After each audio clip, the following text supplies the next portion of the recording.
Hey there guys, alright, today we are back with some overly sarcastic productions. This time, Miscellaneous Myth, the Theogony recreation myth. Now before we dive in, I'm gonna go ahead and do my usual shout out here at the beginning. Remember to go check out the links down below in my comment section, or in my pinned comment in the comment section, or in the description box, where I have a link to my Twitch channel, where I stream Monday, Tuesday, Wednesday, Fridays, and Saturdays from 6 p.m. US Central Standard Time to about 9 p.m. US Central Standard Time. The other link there is my gaming channel here on YouTube. That is where I just upload old stream VODs to. So I would recommend following me. I would most like to push you towards my Twitch channel. Go ahead, give me a follow, and show up and chat with us when I go live. Have a fun time. Now, talk about Miscellaneous Myths here. The Theogony recreation myth. I have heard of this. I'm trying to I think if this is what I think it is, I kind of or no. I'm thinking of where in Greek mythology humanity goes through these different stages or whatever, or the gods are doing these different stages. No, not the gods. Like there was a golden age or whatever where like things were like too perfect or whatever, so that had to get scrapped or something. And then humans are the age that we live in currently, that the ancient Greeks were a part of, you know.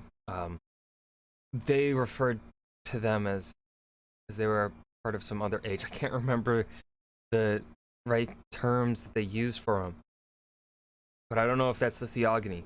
So anyways, go ahead and dive. Well, I guess in the early beginnings of Greek creation, then there's also the Gaia and whatever the sky is called. You know, they make the Titans, and then when the gods overthrow Kronos, Atlas has to hold up the sky to keep him away from Gaia, because otherwise the sky would just crush humanity on the earth or whatever on Gaia.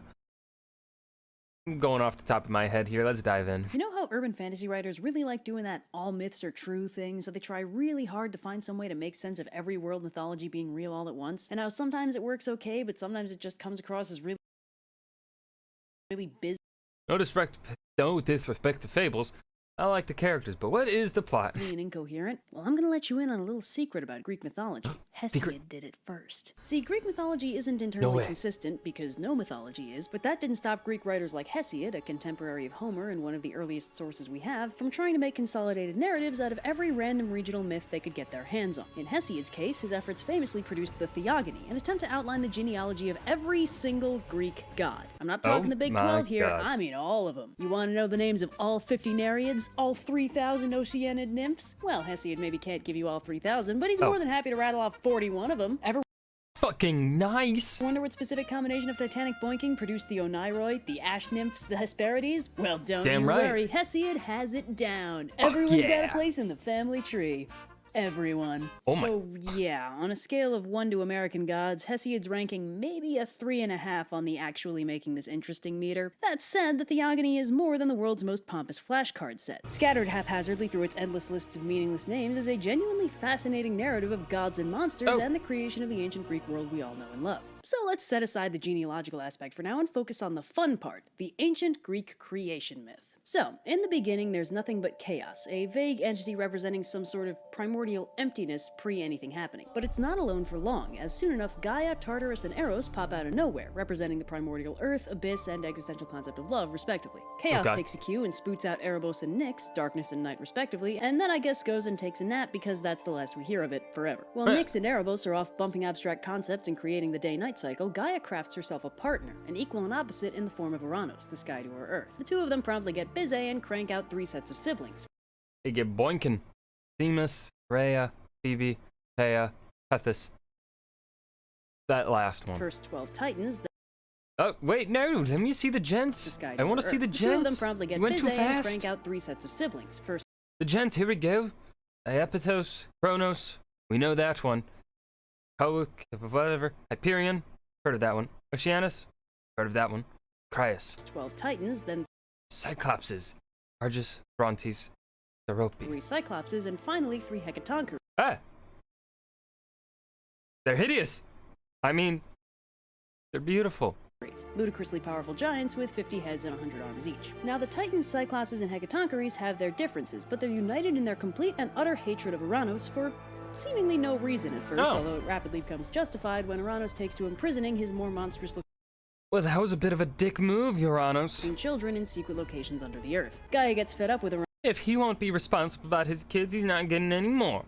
Uranos' shenanigans and comes up with a plan to knock him down a peg. Oh. She forges a sickle out of gray adamant and calls up her Titan children, asking them to help her take down Uranos so they can take his place ruling the universe. The Titans are a bit skittish, but the youngest, Kronos, Titan of the Harvest, accepts the task and ambushes Uranos, castrating him with the sickle. And in case you were wondering what happened to the balls, don't you worry. Hesiod's world-building rule is waste not, want not. They fall into the ocean and start foaming, and from that foam arises none other than the radiant Aphrodite, who presumably spent the next few millennia showering with a 1,000-yard stare. So Kronos supplants Uranos, and Well played.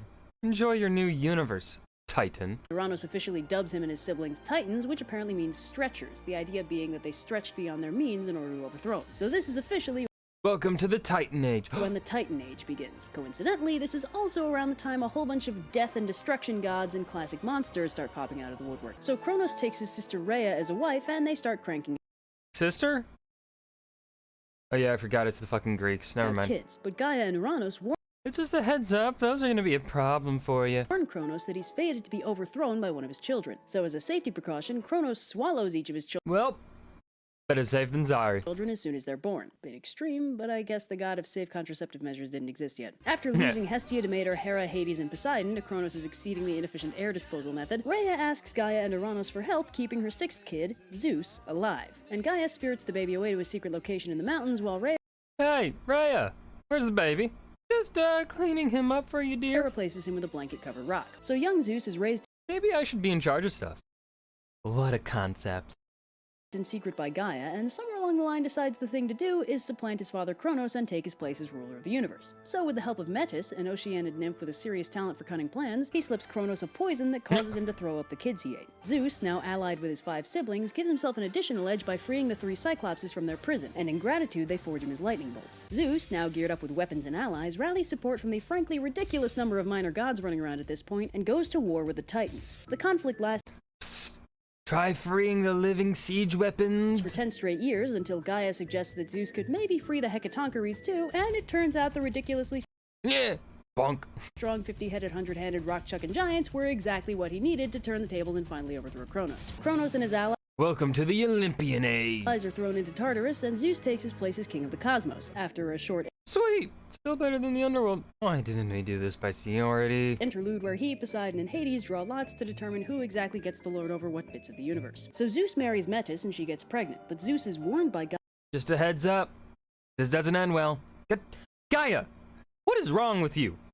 You're ruining your own family. Gaia and Uranos that Metis is destined to bear thoughtful children more cunning than Zeus. First a daughter, and then a son who will eventually overthrow him. Determined to stay super cool What's wrong? God Emperor of everything forever, Zeus reacts by eating Metis, but not in like a murder way, in like a subsuming her essence into I should grow a beard.